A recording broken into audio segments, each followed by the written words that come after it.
നമസ്കാരം. ഈ നവരാത്രി കാലഘട്ടത്തിൽ ദേവിക്ക് ഏറ്റവും പ്രിയമുള്ള ആരാധന ഏതാണെന്ന് നമുക്ക് നോക്കാം. നവരാത്രി കാലത്ത് വ്യത്യസ്തങ്ങളായ ഒട്ടേറെ സമ്പ്രദായങ്ങളിൽ ദേവി ആരാധന നമ്മൾ ചെയ്തു പോകാറുണ്ട്. സംഗീതാർച്ചന നടത്താറുണ്ട്. പ്രധാനപ്പെട്ട പല ദേവീക്ഷേത്രങ്ങളിലും 9 ദിവസവും ദേവീ നടയിൽ അഥവാ അതിനോട് ചേർന്നുള്ള സംഗീത മണ്ഡപത്തിൽ ഭക്തിഗാന സുധ സമർപ്പണമായിട്ട് നടത്താറുണ്ട്. മനോഹരമായ ഭക്തിഗാനങ്ങൾ ദേവി പ്രീതിക്ക് വേണ്ടി പലരും മാറി മാറി അവതരിപ്പിക്കാറുണ്ട്. അതൊരു ഗാനാർച്ചനയായിട്ട് കണക്കാക്കാം. നൃത്താർച്ചന വേറെയുണ്ട്.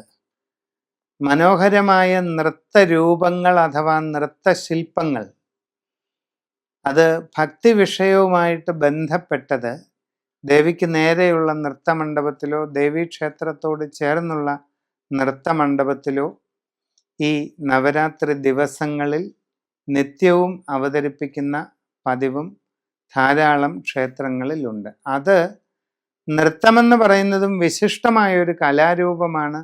അത് ഭഗവതിക്ക് ഒരു അർച്ചനയായിട്ട്, പ്രണാമമായിട്ട് സമർപ്പിക്കാവുന്നതാണ്. ഇനി മൂന്നാമത്,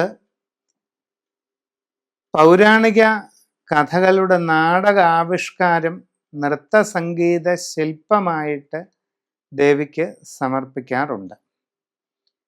ഇതൊക്കെ കൂടാതെ പ്രാചീന വിവിധ കലാരൂപങ്ങൾ, വിവിധങ്ങളായ കലാരൂപങ്ങൾ ദേവീ ക്ഷേത്രങ്ങളോടനുബന്ധിച്ചുള്ള മണ്ഡപങ്ങളിൽ അവതരിപ്പിക്കാറുണ്ട്. കലകളെല്ലാം ദേവിയിൽ നിന്നുണ്ടായതാണ്. 64 കലകളും ദേവിയുടെ ആവിർഭാവം തന്നെയാണ്. അതുകൊണ്ട് ഏത് കലാരൂപത്തിലും ദേവിയെ അർച്ചിക്കാം, ഏത് കലകളും ദേവി പ്രണാമമായിട്ട് സമർപ്പിക്കാം.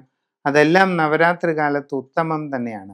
എന്നാൽ ഏറ്റവും പ്രിയപ്പെട്ടത് എന്താണെന്ന് ചോദിച്ചാൽ, തസ്മാൻ മമൈതൻ മാഹാത്മ്യം പഠിതവ്യം സമാഹിതൈ എന്ന് ദേവി തന്നെയാണ് പറഞ്ഞിരിക്കുന്നത്. തസ്മാൻ മമൈതൻ മാഹാത്മ്യം, എൻ്റെ മാഹാത്മ്യമാകുന്ന ഗ്രന്ഥം പഠിതവ്യം സമാഹിതൈ, കൃത്യമായി ക്രമമായി പഠിക്കുക, വായിക്കുക, പാരായണം ചെയ്യുക. ദേവി മാഹാത്മ്യമാകുന്ന എന്നെ കീർത്തിക്കുന്ന ഗ്രന്ഥം, അതിൻ്റെ ക്രമമനുസരിച്ച് നിങ്ങൾ എൻ്റെ സന്നിധിയിൽ വായിച്ചോളൂ. അത്രയും പ്രീതികരമായിട്ടുള്ള മറ്റൊന്നും എന്നെ സംബന്ധിച്ചില്ല എന്ന് ദേവി തന്നെയാണ് പറഞ്ഞിരിക്കുന്നത്. ദേവി മാഹാത്മ്യത്തിൽ ദേവി സാധകന്മാർക്ക് നൽകുന്ന ഉപദേശ ഭാഗത്തിലാണ് ഈ വാചകം വന്നിരിക്കുന്നത്. അതുകൊണ്ട് എല്ലാം നല്ലതാണ്. ഏറ്റവും വിശിഷ്ടമായത് ദേവി മാഹാത്മ്യ പാരായണം തന്നെ എന്ന് ഈ ഒരു പ്രമാണത്തിൽ നിന്നും വ്യക്തമാകുന്നു. നന്ദി, നമസ്കാരം.